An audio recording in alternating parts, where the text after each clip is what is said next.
दोस्तों ITR form भर देने के बाद अगर उसमें टैक्स लायबिलिटी बन रही है और आप अपने टैक्सेस का पेमेंट करना चाहते हैं तो बहुत आसानी से आप इनकम टैक्स पोर्टल पर ऑनलाइन चालान बना सकते हैं। और इसको बनाने के दो तरीके हैं, दोनों ही मेथड्स आज हम इस वीडियो में डिस्कस करने वाले हैं। मैं हूं सीए श्वेता सक्सेना और आप देख रहे हैं हमारा चैनल टैक्स सॉल्यूशंस। वीडियो अच्छा लगे तो लाइक एंड शेयर ज़रूर कर दीजिएगा। चैनल पर पहली बार आए हैं तो सब्सक्राइब कर लीजिएगा, क्योंकि हम डेली ऐसे ही अच्छे अच्छे अपडेट्स आपके लिए लेकर आते रहते हैं। और अगर आईटीआर फाइलिंग के लिए हमारी पेड सर्विसेज चाहते हैं तो हमारे व्हाट्सएप नंबर पर कांटेक्ट कर सकते हैं। दोस्तों आईटीआर फाइलिंग के टाइम पर जब हम कोई भी टैक्सेस पे करते हैं तो उसे सेल्फ असेसमेंट टैक्स कहते हैं। और 31 मार्च से पहले जो हम टैक्स पे करते हैं उसे एडवांस टैक्स बोला जाता है। जैसे कि फाइनेंशियल ईयर 25-26 के लिए अगर आपने ड्यूरिंग द ईयर 25-26 में कोई भी टैक्सेस पे किए हैं तो वो एडवांस टैक्स बोले जाते हैं। और 31 मार्च 2026 के बाद आप जो भी टैक्सेस पे करेंगे उसे सेल्फ असेसमेंट टैक्स बोला जाएगा फाइनेंशियल ईयर 25-26 के लिए। टैक्स को पे करने के दो बहुत ही आसान तरीके हैं। चलिए स्टार्ट करते हैं। पहला तरीका देखते हैं। सबसे पहले हमने लॉगिन कर लिया, इसके बाद हम ई फाइल में जाएंगे। यहाँ पर मिलेगा ई पे टैक्स। फाइनेंशियल ईयर 25-26 के लिए सेल्फ असेसमेंट टैक्स पे कर रहे हैं तो हम as per income tax act 1961 में ही टिक करेंगे। कंटिन्यू किया। यहाँ पर न्यू पेमेंट पे जाएंगे, प्रोसीड इनकम टैक्स वाले ही हेड में यहाँ प्रोसीड करेंगे। असेसमेंट ईयर सेलेक्ट कर लेंगे 26-27। यहाँ पर टाइप ऑफ पेमेंट में 300 कंटिन्यू करेंगे। यहाँ पर अमाउंट भर देंगे जो भी हमारा टैक्स का अमाउंट है। मान लेते हैं कि 36,000 का हमें टैक्स पे करना है। यहाँ पे कंटिन्यू किया।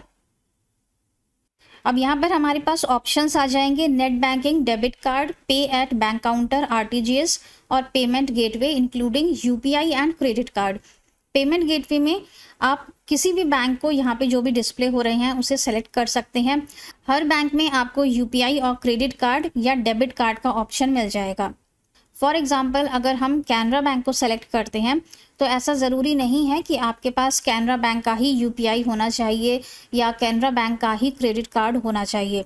आप किसी भी बैंक से पेमेंट कर सकते हैं।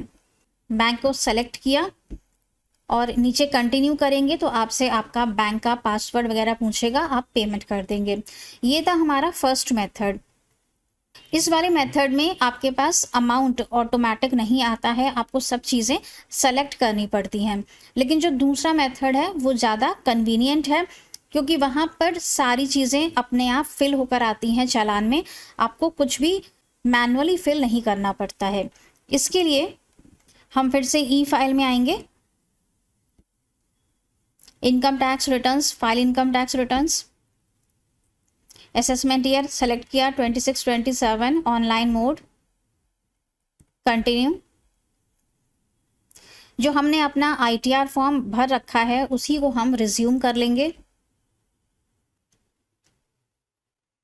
Continue, skip, okay.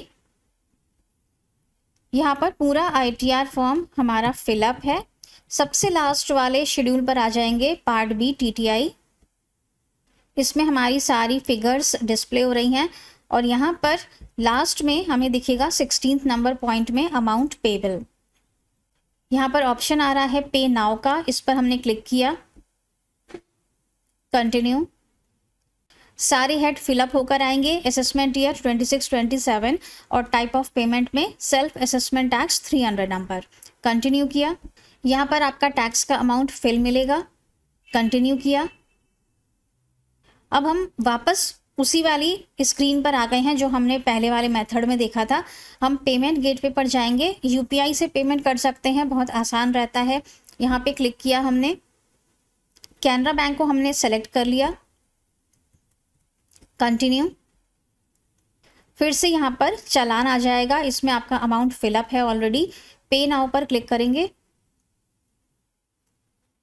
यहाँ पर कुछ इंस्ट्रक्शंस हैं, नीचे टिक लगाया, सबमिट टू बैंक। यहाँ पर बैंक का गेटवे ओपन हो जाएगा। यहाँ पे आपका अमाउंट डिस्प्ले हो रहा है और यहाँ पर आपके पास 3 ऑप्शंस आ रहे हैं, credit card, debit card, net banking या फिर यूपीआई।